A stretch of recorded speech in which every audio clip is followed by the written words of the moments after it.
If we look at example 9.3 and check down here in the remarks, it actually gives the ultimate shear strength of the femur is approximately 7 times 10 to the 7th pascals. So I've written that here that the ultimate shear strength is 7 times 10 to the 7th pascals. And in part C here it says the cross-sectional area of the quarterback's femur is 5 times 10 to the negative 4th meters squared, which happens to be 5 centimeters squared. But before we begin doing the problem, let's look at how much ultimate force the femur can take from the side. So here's basically the conceptual idea. We'll have the femur and a force comes in from the side, and the force divided by its cross-sectional area in order to break it needs to be equal to 7 times 10 to the 7th pascals. And that force divided by area is F over 5 times 10 to the negative 4th.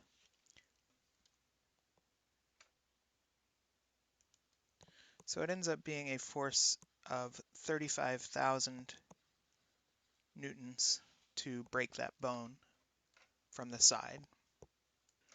Okay, now let's actually read the problem. A defensive lineman of mass m equals 125 kilograms makes a flying tackle at v initial equals 4.00 meters per second on a stationary quarterback of mass m equals 85.0 kilograms. And the lineman's helmet makes solid contact with the quarterback's femur. Part A, what is the speed v final of the two athletes immediately after contact? First of all, I didn't write down, but the quarterback was stationary. And we're assuming a perfectly inelastic collision, which means both of the people will have the same final velocity. So we start with the momentum of the lineman, 125 times 4, and the momentum of the quarterback,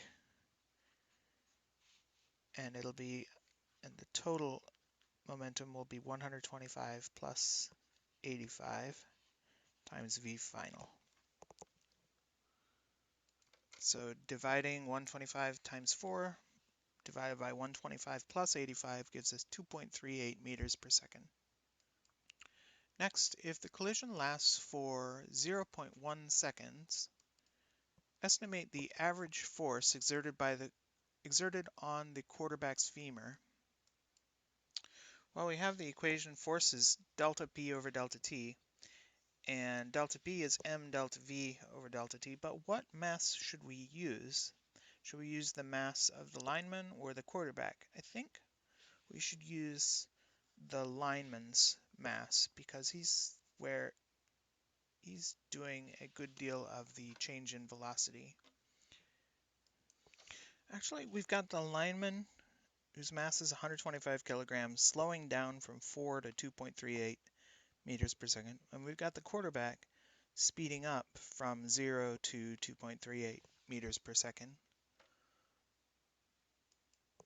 I'm finding the impulse momentum law isn't quite, I'm not sure which mass to use. Let's think about it in terms of Newton's second law, and acceleration is the sum of forces divided by the mass.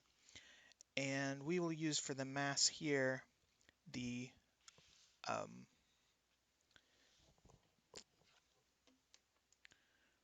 quarterback's femur.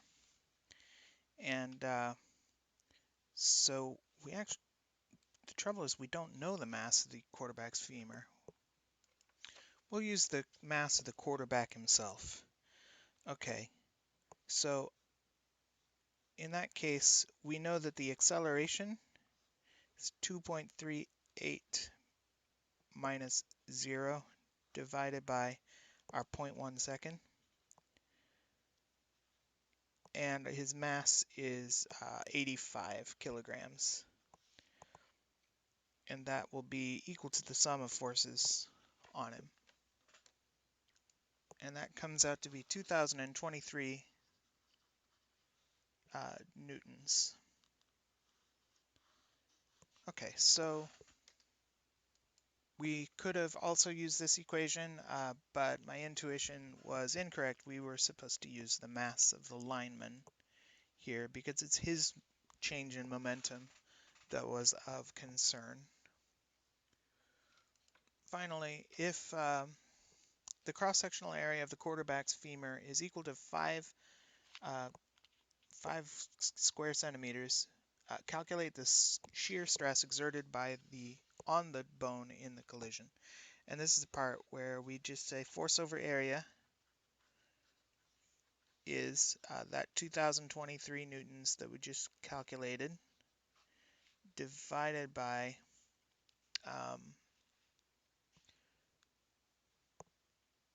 5 times 10 to the negative fourth. And I came up with 4.05 times 10 to the 6 pascals. Putting that together with some of the things I figured out before, brake and versus actual, the force and the pressure. So the actual pressure, 4.05 times 10 to the 6. The breaking point, which is called the USS, the ultimate shear strength, was 7 times 10 to the 7th. So 7D times 10 to the 6th. Then we have the force. We had 2,023 for our actual, and I calculated the braking force was 35,000 earlier in the video, just to get that into a little table. And the difference between the force and the pressure is you take this and divide it by 5 times 10 to the negative fourth, and you get this. Question 9.3 asks what kind of stress would be sustained by the lineman, what parts of his body would be affected.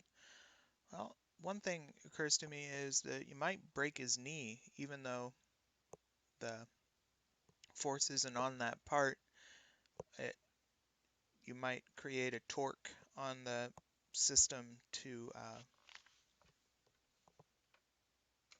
if his foot is planted firmly on the ground.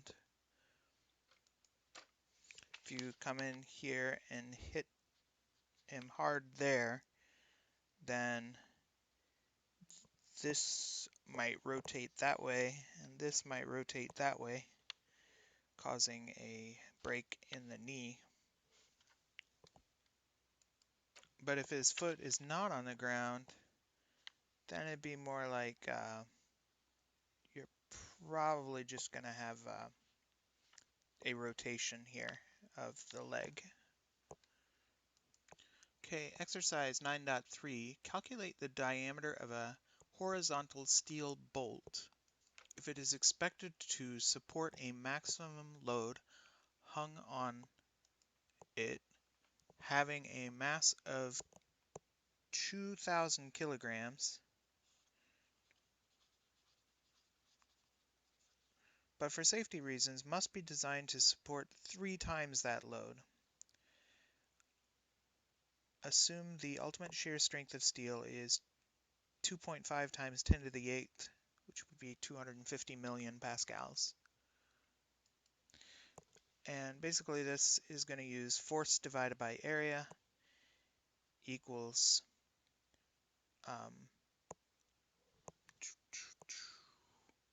ultimate shear strength. Yeah, ultimate shear strength. And we want our force to be 3 times the weight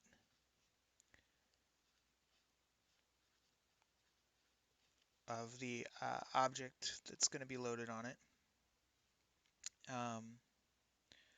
So, and I'll just go ahead and divide by the ultimate shear strength, 250 times 10 to the 6, and that will be equal to the area needed, cross-sectional area, which in turn is pi r squared, or pi over 4d squared.